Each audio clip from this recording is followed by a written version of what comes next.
अस्सलाम वालेकुम, welcome back. आज की इस वीडियो में हम पढ़ेंगे कि डिफॉरेस्टेशन और ओवर हंटिंग क्या है। डिफॉरेस्टेशन का वर्ड हमने प्रीवियस लेक्चर में भी स्टडी किया था, लेकिन वहां हमने पढ़ा था कि those were the causes of extinction of species. ठीक है, जो स्पीशी एक्सटिंक्ट हुई है, लेकिन उनकी रीजन क्या थी, उसमें ये दो रीजंस पड़ी थी, डिफॉरेस्टेशन एंड ओवर हंटिंग। आपको मैंने पहले भी बताया था कि जो साइंस की बेटे टर्मिनोलॉजीज होती है ना, वो सेल्फ एक्सप्लेनेटरी होती हैं। सेल्फ एक्सप्लेनेटरी का मतलब क्या है? सेल्फ एक्सप्लेनेटरी मतलब वो अपने आप को खुद एक्सप्लेन करती हैं, खुद ही बता रही होती हैं कि उस वर्ड का मीनिंग क्या है। एग्जाम्पल, इसी वर्ड को देखें, डिफॉरेस्ट्रेशन। साइंस में जिधर भी वर्ड डी आ जाएगा ना, डी का मतलब होता है माइनस करना, निकाल देना, उस चीज को हमने रिमूव कर देना है। ठीक है, रिमूवल। और फॉरेस्ट का मतलब फॉरेस्ट। और आपने पढ़ा है, जहां भी TOIN का वर्ड आ जाए वो किसी प्रोसेस का नाम को शो कर रहा होता है। जंगलों को खत्म करने का जो प्रोसेस है उसको हम डिफोरेस्ट्रेशन कहते हैं। अब जंगल क्या होता है? फॉरेस्ट उस एरिया को कहते हैं जहां बहुत सारे ट्रीज होते हैं। Continuous trees at vast area are called forest. Continuous trees at vast area is called forest. अगर उस फॉरेस्ट को खत्म करें तो उसकी डेफिनेशन क्या होगी फिर? Cutting down of forest land to non forest land. जंगल खत्म करके non forest land is called deforestation station. ठीक है, इज दैट क्लियर? कभी कभार डिफोरेस्ट्रेशन बहुत स्लो हो रही होती है और हमें पता भी नहीं चलता कि आहिस्ता आहिस्ता पौधे खत्म होते जा रहे हैं। समटाइम्स ये बहुत तेज होती है। डिफोरेस्ट्रेशन हमारी अपनी एक्टिविटीज की वजह से होती है, ड्यू टू ह्यूमन एक्टिविटीज। इसका मतलब ये कि हम कॉज हैं, इसकी कॉज हम में। तो अभी हम इसकी कॉजेस को डिस्कस कर लेते हैं कि इसकी वजह क्या होती है। ठीक है, कॉजेस। कॉजेस ऑफ डिफोरेस्टेशन वो क्या होंगी? होती किसकी वजह से? मेनली ह्यूमन बीइंग की वजह से। ह्यूमन बीइंग की वजह से। ठीक है, सबसे पहली कॉज क्या हो सकती है? आप खुद सोचें। ये देखें, आपके सामने एक इमेज भी है, काट के दरख्त फेंके हुए हैं, ये लकड़ियां हैं, ये हमें चाहिए।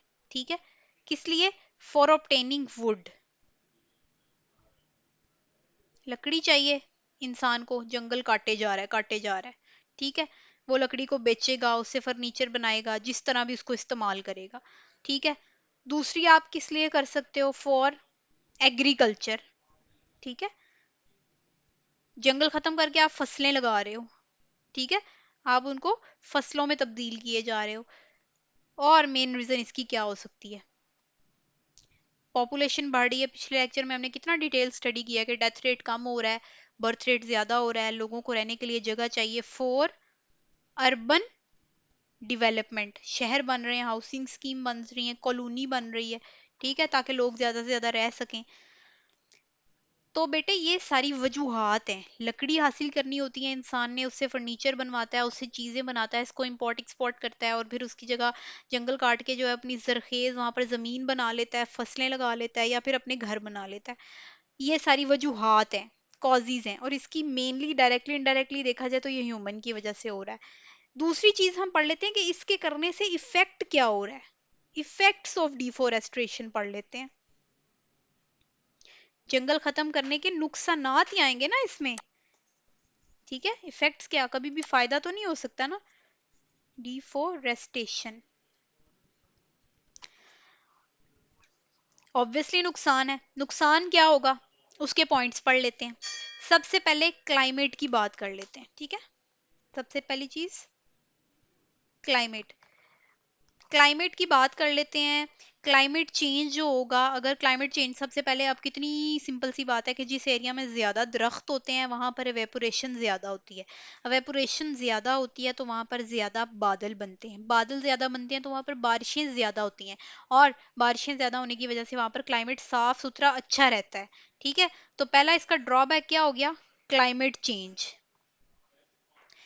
जहाँ पे दरख्त कम होंगे वहां पर बादल ज्यादा नहीं बनेंगे, बारिश कम होगी, बारिश नहीं होगी, पानी नहीं होगा, तो वहाँ का इन्वायरमेंट अच्छा नहीं होगा।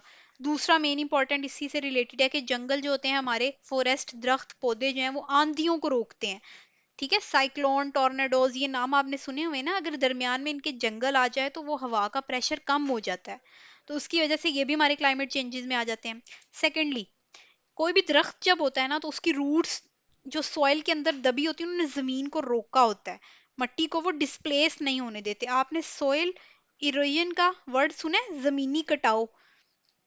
आपने देखा ना, जब बारिश होती है तो रोड के साइड वाली मिट्टी, जब तेज बारिश होती है तो वो अपने साथ बह जाती है, वहां पर खड्डा बन जाता है, ग्रूव बन जाता है। इस तरह तेज बारिश में जो एग्रीकल्चरल लैंड भी बह जाती है, जरखेज जमीन बह के आगे चली जाती है। जब दरख्त होंगे तो वो सॉइल एरोजन से उसको बचाएंगे। सॉइल एरोजन से, सॉइल एरोजन होती क्या है और वो इसको बचाएंगे कैसे, ये हम मैं आपको इंशाल्लाह नेक्स्ट लेक्चर में बताती हूँ कि सॉइल एरोजन हमारे लिए कितनी खतरनाक हो सकती है। डिफोरेस्टेशन के इस लेक्चर में आपने क्या पढ़े हैं, कॉजेज पढ़े हैं, इसमें आपने इफेक्ट्स पढ़े हैं, उसके कॉजेज इनडायरेक्टली और डायरेक्टली ह्यूमन बीइंग ही था, इंसान की वजह से ये सब कुछ हो रहा है। हम दरख्त काट देते हैं, वहां पर हम पौधे काट देते हैं, वहां पर हम लकड़ी हासिल करने के लिए वहां पर हम घर बना लेते हैं, जिसकी वजह से हमारे क्लाइमेट चेंजेस होते हैं, बारिशें कम होती हैं और हमारे इन्वायरमेंट खराब हो जाता है। अब नेक्स्ट हमने पढ़ना है कि ये सोइल इरोजन क्या होती है, और भी इसकी डिटेल, अगला जो लेक्चर है वो इसी का पार्ट है कि हमें इसके एडवांटेज क्या है वो भी हम पढ़ेंगे, और हमें इसमें हमें क्या चीज़ नुकसान पहुंचा रही है वो सब हम इंशाल्लाह नेक्स्ट लेक्चर में स्टडी करते हैं।